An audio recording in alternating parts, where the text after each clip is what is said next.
Welcome back to 10 minutes कानून की कक्षा।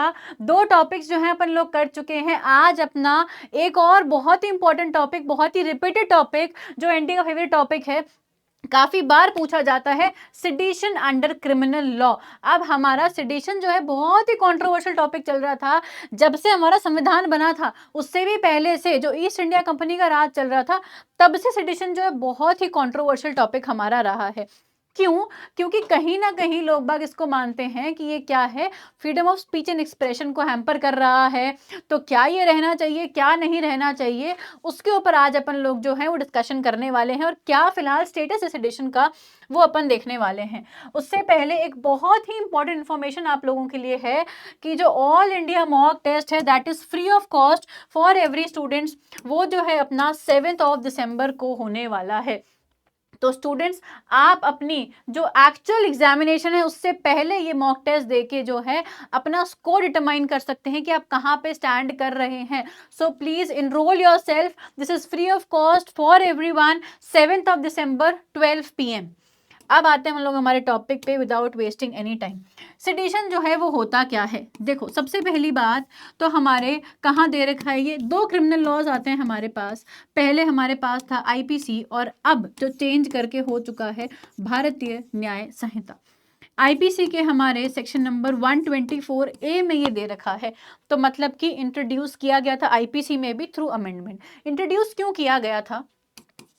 जब ब्रिटिश सरकार हमारे इंडिया पे राज कर रही थी, तो उन्होंने क्या सोचा कि उन्होंने एक तरीका निकाला कि भाई अगर कोई भी फ्रीडम फाइटर है, कुछ बोलता है, तो अब हम उन्हें बिहाइंड द बार्स कैसे करें। तो उन्होंने एक तरीका निकाला कि कोई भी कुछ भी बोले अगर हमारे खिलाफ, तो उसको जेल में रखना है। तो फिर उन्होंने क्या किया, 1870 में सर जेम्स स्टीफन के द्वारा ये ब्रिटिश रूल में इंट्रोड्यूस किया गया था। अच्छा, बोला क्या यहाँ पे कि कोई भी ऐसी चीज जो क्या कर रही है, या कोई भी आपके वर्ड्स या कोई भी आपका एक्ट, वर्ड्स चाहे रिटन भी हो सकते हैं, वर्ड स्पोकन भी हो सकते हैं, जिनसे हम हेट्रेड लेके आ रहे हैं, कंटेम्प्ट लेके आ रहे हैं, डिसअफेक्शन या डिसलॉयल्टी लेके आ रहे हैं, लॉ के अंतर्गत स्थापित सरकार, उस टाइम कौन सरकार थी, ब्रिटिश रूल था, तो उसके अगेंस्ट आप सिटीजन्स के अगेंस्ट अगर हेट्रेड, कंटेम्प्ट या एक्साइट, डिसअफेक्शन कर रहे हो, डिसलॉयल्टी लेके आ रहे हो नागरिकों के मन में सरकार के अगेंस्ट, तो आप सिटिजन में जो है आपको पनिशमेंट मिलेगी। ठीक है, जो पनिशमेंट थी वो कितनी थी? Life imprisonment, minimum 3 years and up to life imprisonment थी। ठीक है, अब हम देखें ये सेक्शन ओरिजिनली तो क्यों आया था? ओरिजिनली तो ये जो ब्रिटिश रूल है उसको और ही स्ट्रेंथन करने के लिए आया था। Originally this aim to curb disloyalty and rebellion against British colonial authority, but अभी ये जो है अभी भी इंडियन गवर्नमेंट ने जो इसको है कहीं ना कहीं रिटेन करके रखा है, लेकिन थोड़ा सा ट्विक करके। ठीक है, हमारे एग्जाम के पॉइंट ऑफ व्यू से जो चीजें इंपॉर्टेंट है वो आता है हमारा 124 जो है हमारा, सेकेंड रुकिए, जो हमारा 124A है स्टूडेंट्स, उसके जो मेन एसेंशियल इंग्रेडिएंट्स हैं, जो कि क्या बात कर रहे हैं, या तो आप लेके आ रहे हैं या अटेम्प्ट भी कर रहे हैं, तो कहीं ना कहीं ये अटेम्प्ट भी पनिशेबल कर रहा है। आप एक्साइट कर रहे हैं या अटेम्प्ट कर रहे हैं to excite disaffection towards the government. अच्छा, कैसे भी हो सकता है, वर्ड्स के थ्रू भी हो सकता है, साइंस के थ्रू भी हो सकता है, विजिबल रिप्रेजेंटेशन के थ्रू भी ये किया जा सकता है। लेकिन इसमें हमारे पास कुछ एक्सप्लेनेशन दे रखे हैं, वो बहुत इंपॉर्टेंट एक्सप्लेनेशन क्या बात कर रहे हैं मैं आपको बताती हूँ। यहाँ पे हम देखें, अगर सीधा सीधा हम खोलते हैं यहाँ पे section number 124A।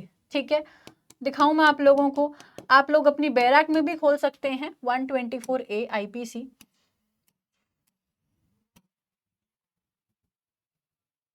124A 3 explanation दे रखे हैं। पहला एक्सप्लेनेशन कह रहा है डिसअफेक्शन का मतलब क्या है, कोई भी डिसलॉयल्टी या फिर एनिमिटी की फीलिंग, शत्रुता की फीलिंग।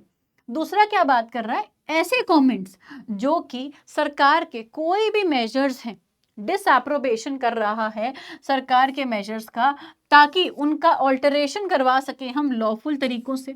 अच्छा, ना तो एक्साइट करते हुए, ना अटेम्प्ट टू एक्साइट करते हुए हेटेड, कंटेम्प्ट, डिसअफेक्शन, ये ऑफेंस नहीं माना जाएगा। अब स्टूडेंट्स, यहाँ पे आपसे क्वेश्चन कैसे पूछा जाता है,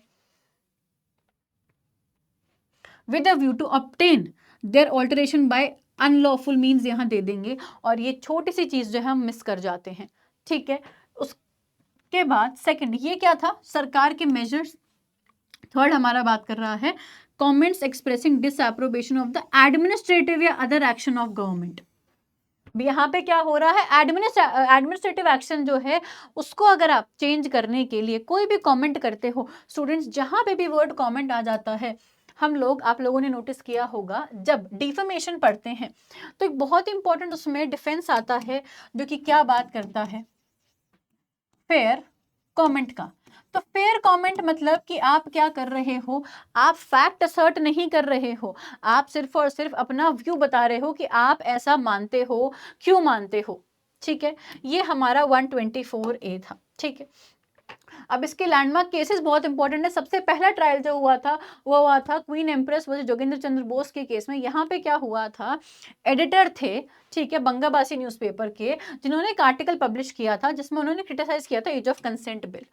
अब यहाँ पे मुद्दा ये उठा कि क्या पॉलिसी जो है, ये जो इनका आर्टिकल जिन्होंने लिखा, क्या ये सेडिशन अमाउंट करता है या नहीं करता है।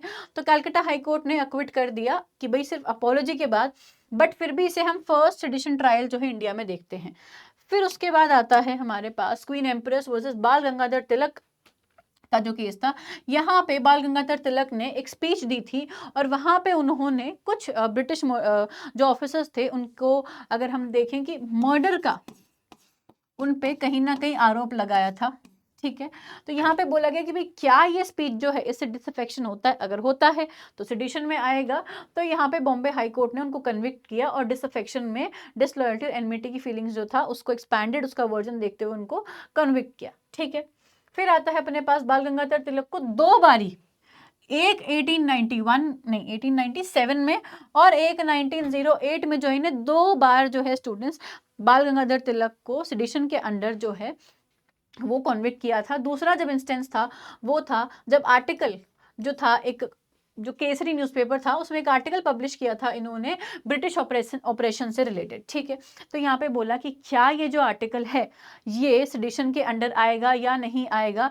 तो यहाँ पे इनको वापस से क्या किया गया, कॉन्विक्ट किया गया, ठीक है। Very very landmark case law. अब इसके बीच में बहुत सारे इंस्टेंसेस हुए। सीधा हम इससे पहले हम प्री कॉन्स्टिट्यूशन एरा में थे, अब हमारा भारत का संविधान बन चुका था, आज़ाद हो चुका था 1962 में। अब यहाँ पे मुद्दा ये उठा कि क्या ये freedom of speech and expression पे एक कहीं ना कहीं हमारा रिस्ट्रिक्शन नहीं है और रीजनेबल रिस्ट्रिक्शन नहीं है। तो इसके अंतर्गत इसको काफ़ी बार चैलेंज किया गया। सुप्रीम कोर्ट ने first time validity Kedarnath Singh के केस में देखी।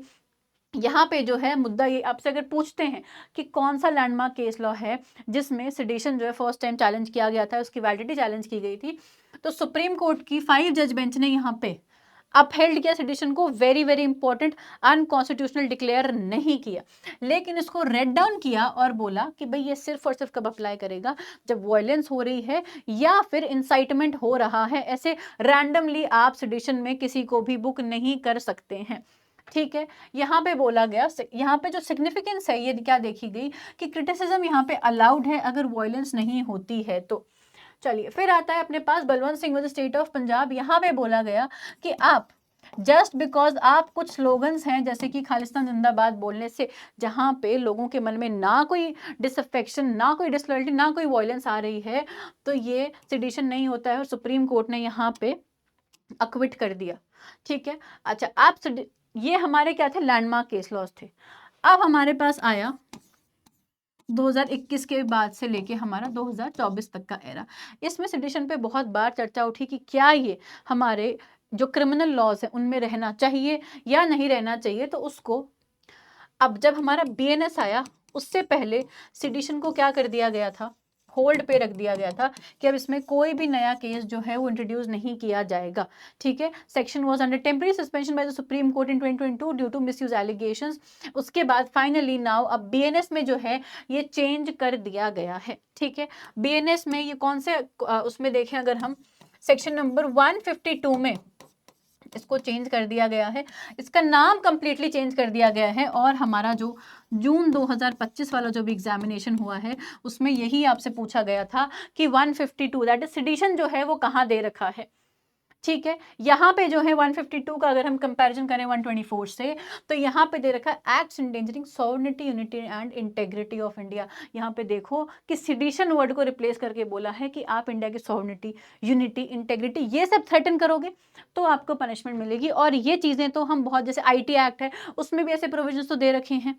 तो ये कहीं ना कहीं क्या है, एक चेन डेफिनेशन है स्टूडेंट्स। अच्छा, क्या आपको पूरी याद रखनी है? नहीं, आपको पूरी याद नहीं रखनी है, सिर्फ जो पनिशमेंट है और जो चेंजेस हुए हैं वो आपको याद रखने हैं। ठीक है, क्लियर है? चलिए, तो अगर अब आपको टेलीग्राम पे रेगुलर अपडेट्स चाहिए, so this is the Telegram channel students. Crash course जो है वो भी पेपर 1 और पेपर 2 लॉ का लाइव है, so if you want to check it out you can check it out that also, है ना। और अब हम मिलते हैं 10 मिनट नेक्स्ट टॉपिक के साथ।